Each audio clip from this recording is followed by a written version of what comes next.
नमस्कार छात्रों। आज का अपना topic BA part second paper first प्रमुख राज्य व्यवस्थाओं में पिछले जो चल रहा था उसमें पिछले वीडियो में हमने अमेरिका के राष्ट्रपति की कार्यपालिका शक्तियों के बारे में अध्ययन किया था। अब हम अगली उसकी विधायी शक्तियों, अमेरिका के राष्ट्रपति की विधायी शक्तियों के बारे में अध्ययन करेंगे। तो अमेरिका के राष्ट्रपति की विधायी शक्तियाँ, जिसके बारे में आपको बता दूं कुछ मिनट पहले। अमेरिका का शक्ति विभाजन सिद्धांत पर आधारित अध्यक्षात्मक शासन प्रणाली को अपनाया और अमेरिका के संविधान अपनाने के कारण अमेरिका के संविधान के द्वारा राष्ट्रपति को प्रत्यक्ष रूप से विधि निर्माण की शक्तियां प्रदान की गई। लेकिन संविधान निर्माता शक्ति विभाजन सिद्धांत की सीमाओं से परिचित थे और उनके द्वारा राष्ट्रपति को विधायी क्षेत्र में भी कुछ कार्य सौंपे गए। राष्ट्रपति अपने इन कार्यों के आधार पर परोक्ष रूप से विधि निर्माण को प्रभावित कर सकता है और वर्तमान समय में तो राष्ट्रपति के ये कार्य इतने बढ़ गए हैं कि इनके आधार पर वह प्रधान विधायक कहा जाने लगा। तो विधायी क्षेत्र में राष्ट्रपति के द्वारा जो कार्य किए जाते हैं उनका उल्लेख इस प्रकार से है। पहला है कांग्रेस को संदेश भेजना। संविधान में ये व्यवस्था की गई है कि समय समय पर राष्ट्रपति कांग्रेस को संघ की स्थिति के बारे में जानकारी देगा और उनके विचार के लिए ऐसे सुझावों की सिफारिश करेगा जिन्हें वह आवश्यक और लाभकर समझे। राष्ट्रपति कांग्रेस को आर्थिक संदेश भेजते हैं। इन संदेशों में देश की सामान्य स्थिति पर प्रकाश डालते हैं, प्रमुख समस्याओं पर कांग्रेस का ध्यान आकर्षित करते हैं और आवश्यक कानून निर्माण की सिफारिश करते हैं। इसके अतिरिक्त वे कभी कभी विशेष परिस्थितियों के बारे में विशेष संदेश भेजते हैं और आवश्यक कानूनों के निर्माण का सुझाव भी देते हैं। ये थे कांग्रेस को विधायी शक्तियों में पहली, कांग्रेस को संदेश भेजना। दूसरी है कांग्रेस के विशेष अधिवेशन आमंत्रित करना। ब्रिटिश सम्राट और भारत के राष्ट्रपति के समान अमेरिकी राष्ट्रपति द्वारा कांग्रेस की साधारण दिनों में आमंत्रित व स्थगित नहीं कर सकता। कांग्रेस को साधारण दिनों में आमंत्रित या स्थगित नहीं किया जा सकता, लेकिन कांग्रेस के दोनों सदनों में स्थगन के प्रस्ताव पर मतभेद होने की स्थिति में वह उनको स्थगित कर सकता है। संविधान के अनुसार राष्ट्रपति को यह अधिकार प्राप्त है कि यदि कोई महत्वपूर्ण या आवश्यक स्थिति उत्पन्न हो जाए तो वह कांग्रेस के चलते हुए साधारण अधिवेशन को कुछ और दिनों तक चलाने का अनुरोध कर सकता है।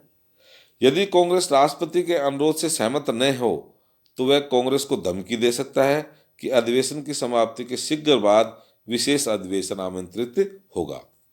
तो सामान्यतः कांग्रेस के सदस्य विशेष अधिवेशन नहीं चाहते और वे राष्ट्रपति की बात को स्वीकार कर लेते हैं। तीसरा है निषेध अधिकार, वीटो पावर।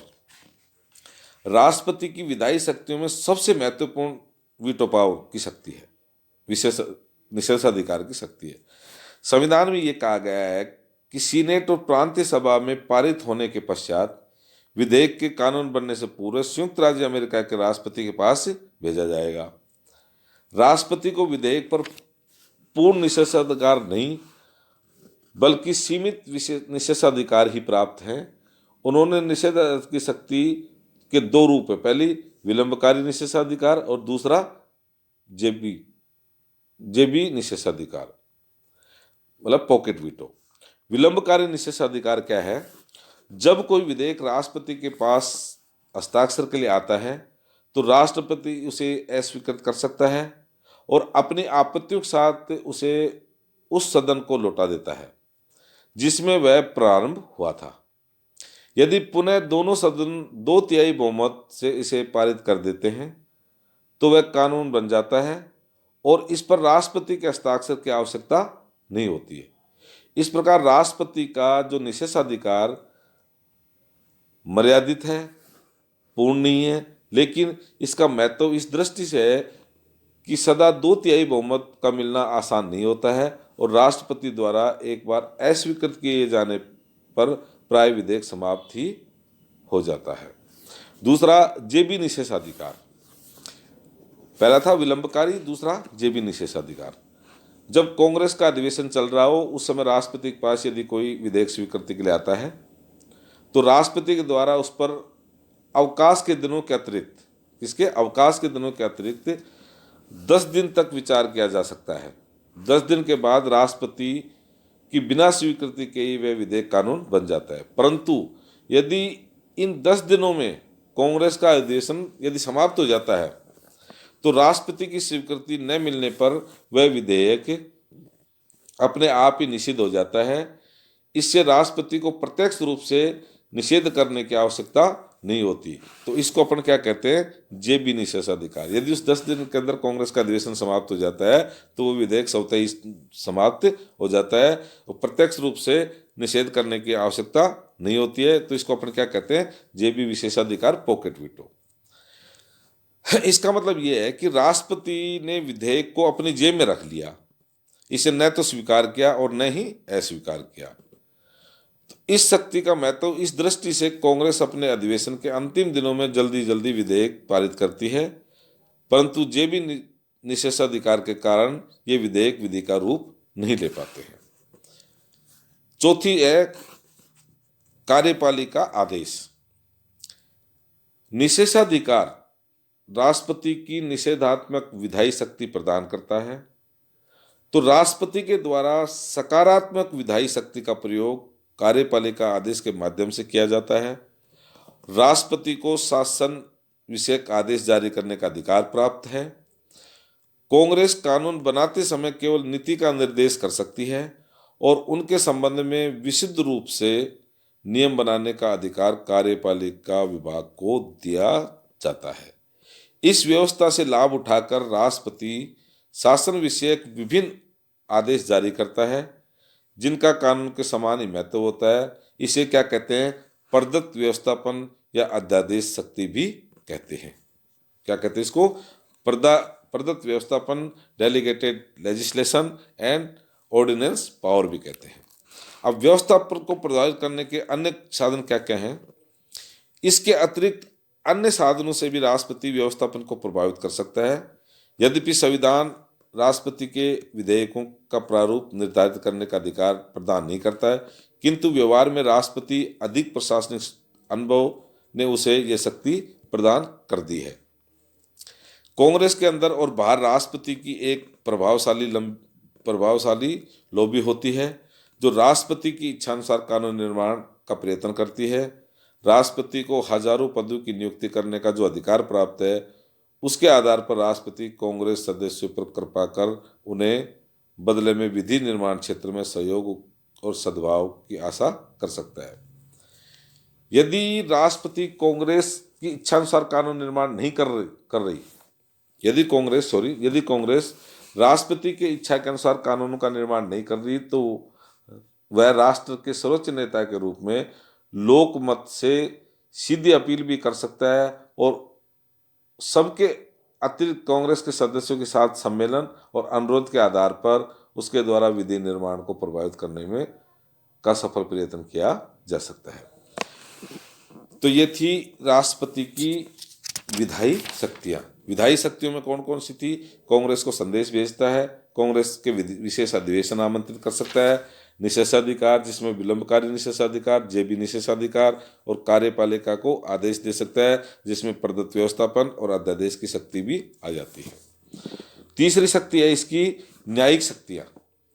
राष्ट्रपति को न्यायिक क्षेत्र में भी शक्तियां प्राप्त हैं। सीनेट की सहमति से वह संघीय न्यायालय के न्यायाधीशों की नियुक्ति करता है किंतु वह उन्हें पद से नहीं हटा सकता।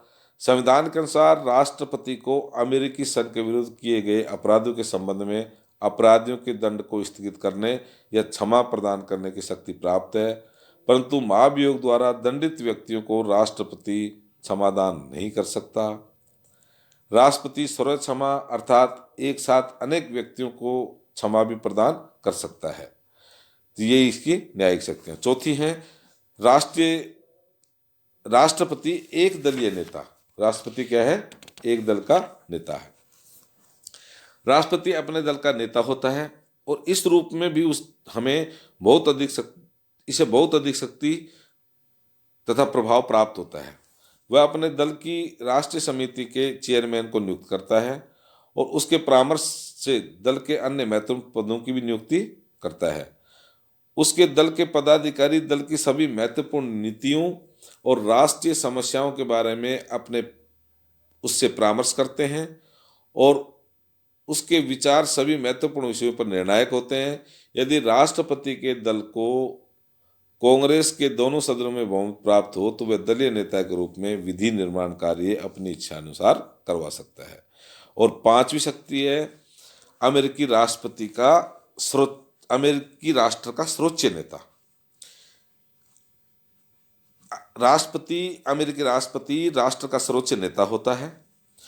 अमेरिकी राष्ट्रपति का चुनाव एक दलीय व्यक्ति के रूप में किया जाता है, लेकिन राष्ट्रीय कार्यपालिका में के सर्वोच्च प्रधान के रूप में उसे जो स्थिति प्राप्त होती है उसके कारण यह दलीय नेता से ऊपर उठकर राष्ट्र का प्रतीक बन जाता है।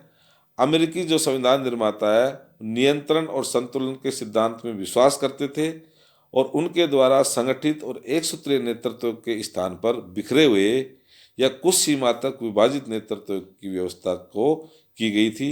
लेकिन अमेरिकी जनता की लालसा सदैव एक ही सत्ता का नेतृत्व प्राप्त करने की रही और उसके द्वारा कांग्रेस की अपेक्षा राष्ट्रपति के रूप में नेतृत्व प्राप्त किया गया।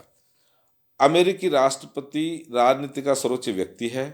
संपूर्ण राष्ट्र का प्रतिनिधित्व उसके द्वारा किया जाता है और कठिन तथा संकटपूर्ण स्थिति में व्यक्ति उसी की ओर बुद्धिमत्तापूर्ण एवं प्रभावशाली नेतृत्व के लिए देखते हैं।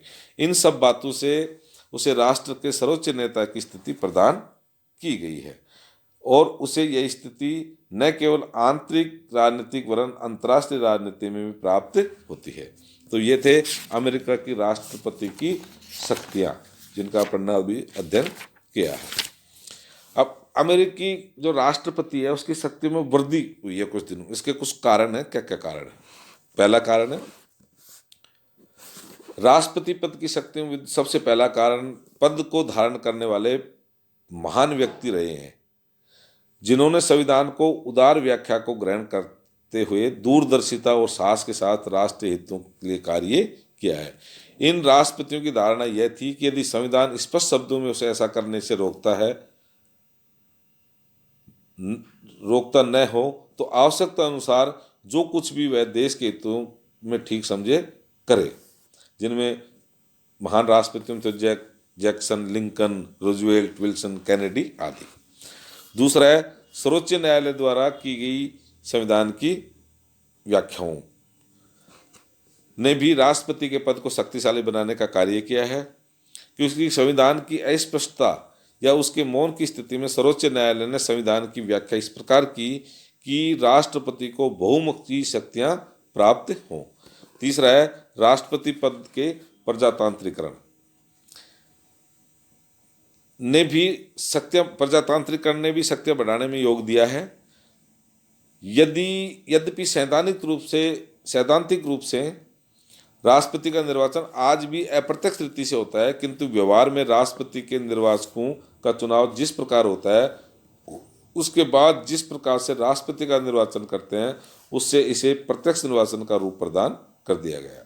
तो राष्ट्रपति पद की पूर्ण प्रजातांत्रिकरण के कारण राष्ट्रपति जनता का निर्द्वंद नेता और उसकी आकांक्षाओं को मूर्त रूप बन गया है। जनता का जैसा विश्वास उसे वैसा प्राप्त है, वैसा अन्य किसी भी पदाधिकारी या संस्था को नहीं है। और चौथी है वृद्धि के कारण, शक्तियों वृद्धि के कारण संयुक्त राज्य अमेरिका के एक महान विश्व शक्ति के रूप में उदय और अमेरिका द्वारा लोकतांत्रिक राज्य की धारणा को अपना लेने के कारण भी राष्ट्रपति पद की शक्तियों में क्या हुई है? वृद्धि हुई है। आज भी अंतर्राष्ट्रीय राजनीति में अमेरिकी राष्ट्र के अनेक उत्तरदायित्व हैं और ये उत्तरदायित्व राष्ट्रपति के द्वारा ही पूरे किए जा सकते हैं। तो राज्य के कार्य क्षेत्र में होने वाली निरंतर वृद्धि ने राष्ट्रपति की शक्तियों में इस प्रकार की वृद्धि की है। और पांचवा है अमेरिकी संविधान को लागू करने के बाद अमेरिकी राष्ट्र के सम्मुख जो संकट आए, उन्होंने राष्ट्रपति पद की शक्तियों में भारी वृद्धि करी। कैसे? संकट काल में राष्ट्र को कुशल एवं सुदृढ़ नेतृत्व की आवश्यकता होती है और यह नेतृत्व राष्ट्रपति के द्वारा ही प्रदान किया जा सकता है। लिंकन के शासनकाल में गृह युद्ध के कारण राष्ट्रपति को नवीन शक्तियां मिली। इसी प्रकार प्रथम विश्व युद्ध 1930 में आर्थिक संकट, द्वितीय विश्व युद्ध और युद्धोपरांत शीत युद्ध में राष्ट्रपति की शक्तियों को बढ़ावा दिया। और अंतिम और छठी है, वर्तमान समय में प्रशासनिक पेचीदगियां बढ़ जाने से कार्यपालिका आदेश की प्रवृत्ति का विकास हुआ और इससे राष्ट्रपति को न केवल प्रशासन बल्कि कानून निर्माण के क्षेत्र में भी शक्तियां प्रदान की गई। तो उपयुक्त परिवर्तन के परिणाम स्वरूप राष्ट्रपति की शक्तियों में बहुत अधिक वृद्धि हो गई है और आज की स्थिति में के संबंध में स्ट्रॉन्ग के शब्दों में यह कहा जा सकता है कि विश्व के अन्य किसी भी संवैधानिक राज्य में अमेरिकी राष्ट्रपति के समान व्यापक शक्तियों वाला कोई पदाधिकारी नहीं है। तो ये थी इसकी शक्तियों में वृद्धि के कारण और इस अमेरिकी राष्ट्रपति की शक्ति।